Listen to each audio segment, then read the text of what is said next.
Olá, gente. Estamos em mais uma semana reunidos para prosseguirmos nos comentários do livro Mestre Janot, que é um livro de Joana de Ângeles, de psicografia de Divaldo Pereira Franco. Hoje, no nosso penúltimo capítulo, aí já no finalzinho, do livro de Mestre Janot, no capítulo 59, intitulado Jesus Contigo. Vamos dar início. Dedico uma das 7 noites da semana ao culto no Evangelho no lar, a fim de que Jesus possa pernoitar em tua casa.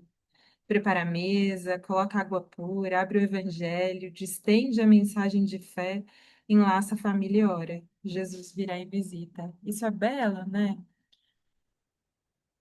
E eu acho muito bonito que é uma forma de sacralizar, né? Uma forma de tornar sagrado os nossos dias, as nossas semanas. Então, eu não sei se todos conhecem, mas uma prática muito difundida, né, pela doutrina espírita é o quê? Escolher um dos dias da semana, manter esse dia fixo, esse horário fixo, né? Então, não sei, uma segunda às 9 da manhã, eu vou fazer meu evangelho. Né? E aí é bonito porque você prepara a sua água, você se conecta espiritualmente, né? Prepara ali a sua água para aquele momento, faz uma leitura edificante, aí há uma liberdade grande de você escolher qualquer livro que tenha alguma mensagem positiva, que faça sentido para você. E que belo é, sabe? Eu vejo isso como um compromisso de pequena monta, sabe? Que é um exercício de disciplina e de perseverança para tantas outras coisas, né? Sejam materiais e sejam espirituais que a gente quer viver. Então, é como se naquela semana, naquele dia, como ela diz ali, Jesus viesse ao nosso encontro. E Jesus se apresentando isso, esse sagrado, esse espiritual que precisa mesmo de um momentinho, né, do nosso dia, da nossa semana, para que a gente possa se conectar de uma forma mais real com ele. Então, que bonito que todos possamos não só começar, mas manter esse evangelho, que é uma forma da gente se conectar com a vida, com o fluxo da vida, com uma espiritualidade maior, de agregar a nossa família, de ser um momento ali de partilha do espiritual, que também é tão sagrado, né? Quando o lar se converte em santuário, o crime se recolhe ao museu. Quando a família ora, Jesus se demora em casa. Quando os corações se unem nos liames da fé, o equilíbrio oferta bênçãos de consolo e a saúde derrama vinho de paz para todos. Então, é bem verdade, né? É uma outra vida, é uma outra casa, é uma outra família, quando a gente consegue manter esse hábito de fazer esse evangelho no lar. Gente, uma vez por semana, ali uns 10, 15 minutinhos, e é como se a gente trouxesse mesmo, sabe? Essas ideias espirituais, essas energias para a nossa casa. E é isso, né? De algum modo, é um rito de pequena monta que é um exercício de constância, de perseverança, e que é o início de vários outros desafios que depois a gente vai ter, né? Então, manter, mesmo que, né, e muitas vezes é isso, você vai fazer sozinho, porque o outro está em um momento difícil, porque muitas vezes não concorda com o nosso credo, porque muitas vezes ele não concorda com a mensagem que vai ser lida, ou que não está muito ligado ao espiritual, está num momento assim, né, mais distanciado, e de você se manter ali fazendo aquilo por você, claro, e pela família, e pelo lar, né? E que a gente mantenha esse propósito, porque é um propósito, né? É um propósito nosso para conosco, para com a nossa casa. Mais na frente ela vai falar, iluminando a nossa casa, a gente ilumina o prédio inteiro, a gente ilumina a rua inteira de algum modo, sabe? É como se as energias se tornassem mais receptivas, ou seja, isso não tem só a ver conosco, isso tem a ver com a nossa família, com o nosso entorno, com a humanidade como um todo, né? Esse passar a fazer as coisas não só por mim, mas também para contribuir na minha pequena parcela para o mundo, né? Para a paz no mundo, para unir mais profundamente os laços com a vida. Jesus no lar é vida para o lar. Não aguardes que o mundo te leve a certeza do bem invariável. Distende da tua casa cristã a luz do evangelho para o mundo atormentado. É exatamente isso que eu comentei. Olha que belo, né? A minha parcela que me cabe, porque muitas vezes, né, a gente vive aí guerras não só entre nações, entre países, mas também, às vezes, dentro de casa, às vezes, interfamiliares, às vezes no trabalho, né? Tantas formas de disputa, dissensões, e qual é a nossa parcela nessa violência, nessa guerra, nesse desamor, né? Então, de algum modo, quando eu faço o evangelho, é como se eu tivesse introduzindo na minha pequena parcela esse pouquinho de paz, esse pouquinho de amor, esse pouquinho de serenidade que eu quero não só ver em mim, como no mundo também. Então é como se o meu lar, ele contribuísse para o mundo. E olha que bonito, porque também tem isso, sabe? Às vezes a gente está tão desesperançoso que a gente não faz diferença nenhuma, como se os problemas fossem grandes demais, né? Os problemas grandes da humanidade aí. Mas a gente não percebe o quanto a gente não colabora nessa roda da vida, de que se eu desejo paz para o mundo, paz para minha família, paz para mim, qual é a minha postura? O que de paz eu faço, né? Que contribuição eu dou? Que parcela de amor, né? Que parcela de compreensão, de serenidade, que parcela de perdão eu contribuo? Isso é a minha parcela de paz, né? Do meu lar para o mundo também. Quando uma família ora em casa, reunida nas blandícias do Evangelho, toda a rua recebe o benefício da comunhão com o alto. Isso é tão belo, gente, porque nas coisas espirituais, né, sobretudo nessas vivências bonitas e profundas, a gente vê essa misericórdia, essa abundância divina de uma forma tão plena, sabe? A gente acende uma chaminha, a gente mantém uma atitude, às vezes, se a gente for pensar mais racionalmente, às vezes você fala, ah, isso é insignificante, isso não tem importância, assim, não. Mas a gente não sabe o que esse pequenino ato, que essa pequenina fagulha, quanto guardar essa chaminha do espiritual dentro de nós, no nosso lar, pode fazer no nosso entorno. A gente não é capaz de saber, muitas vezes não saberemos, porque a vida multiplica, né? É isso, aquilo que a gente faz de bom ou de ruim, isso se multiplica de uma forma que a gente não sabe mesmo. É, quem vai encontrar nesse caminho, né? Então, que a gente possa dar nossa parcela, nossa contribuição, que isso seja assim é, uma forma da gente retornar esse raciocínio de que sim, eu faço parte da vida, do fluxo da vida, de que sim, eu faço diferença naquilo que me cabe, dando o meu melhor, calando alguma ofensa, sendo mais indulgente com alguma coisa, perdoando mais, é também a minha parcela. É a minha parcela não só para mim, para o outro, para o mundo, né?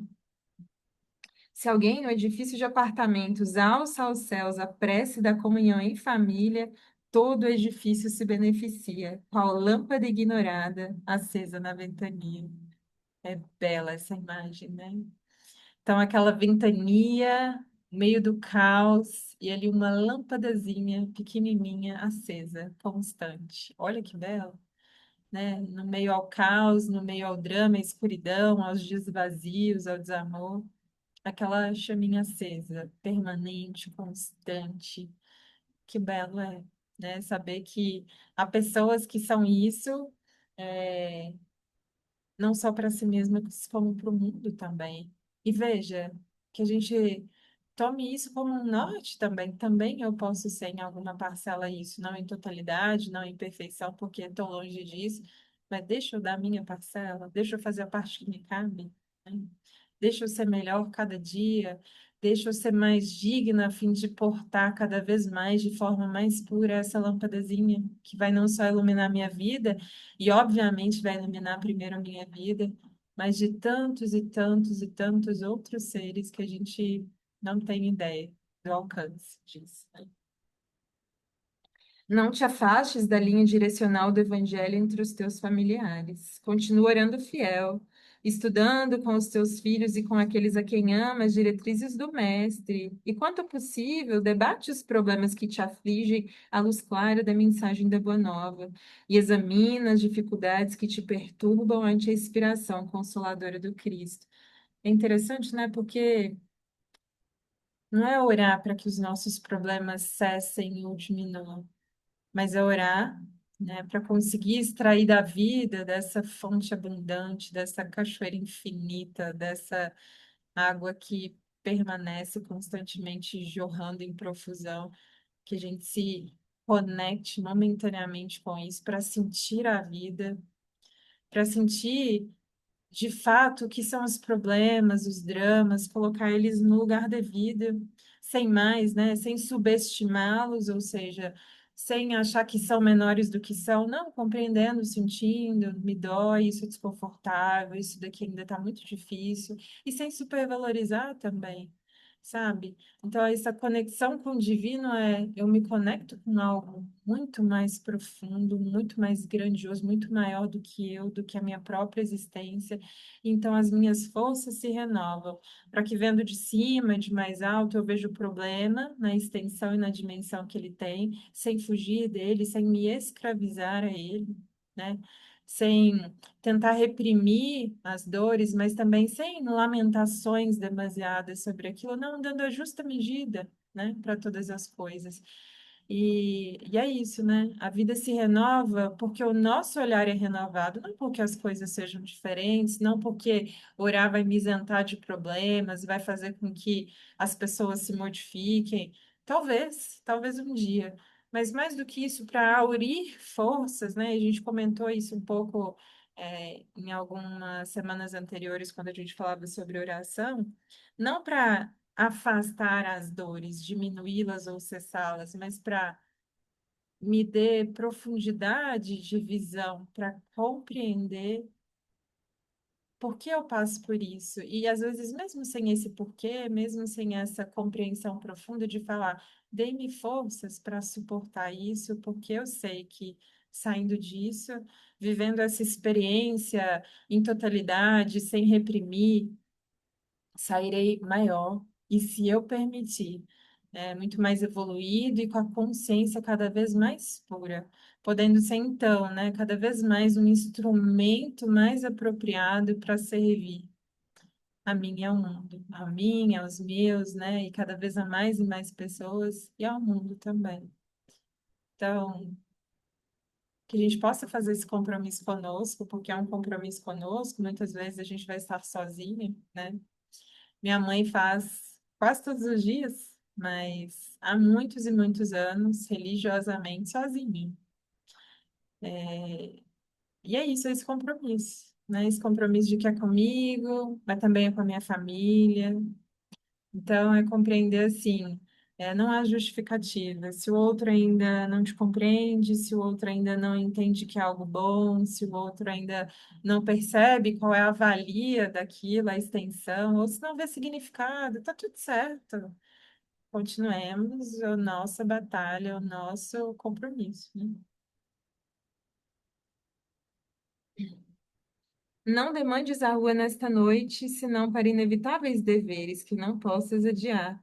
Demora-te no lar para que o divino hóspede aí também se possa demorar.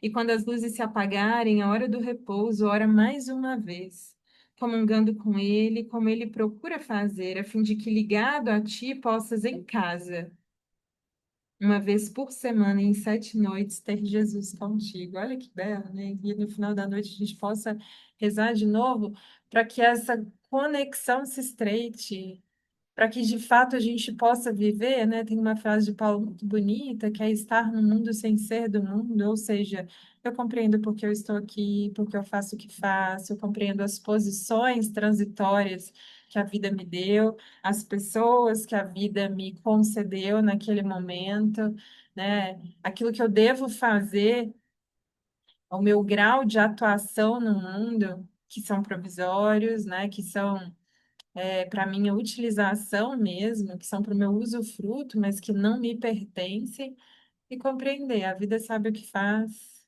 que a gente possa se iluminar cada vez mais, né, para sentir esse fluxo da vida, mesmo em momentos desafiadores, mesmo em momentos dolorosos, também em momentos felizes, né? Então, muito obrigada pela escuta de hoje. Na semana que vem a gente finaliza a nossa última lição, a lição de número 60. E, se Deus quiser, iniciaremos aí um novo projeto, um novo livro de Joana, tão belo quanto Libertação pelo Amor, que é um livro maravilhoso, que eu tenho há muitos anos, é um livro de cabeceira, que eu leio e releio muito, porque são mensagens belíssimas, muito profundas como esse também. Tá bom? Muito obrigada. pelo carinho de sempre, pela escuta, e eu espero que tenha feito alguma diferença na vida de vocês, que a gente possa ter esse compromisso desse evangelho uma vez por semana, com essa leitura, com essas reflexões, porque isso muda a nossa vida. Isso de fato muda a nossa vida. Tá bem, gente? Muito obrigada. Uma boa semana de boas reflexões. Até mais.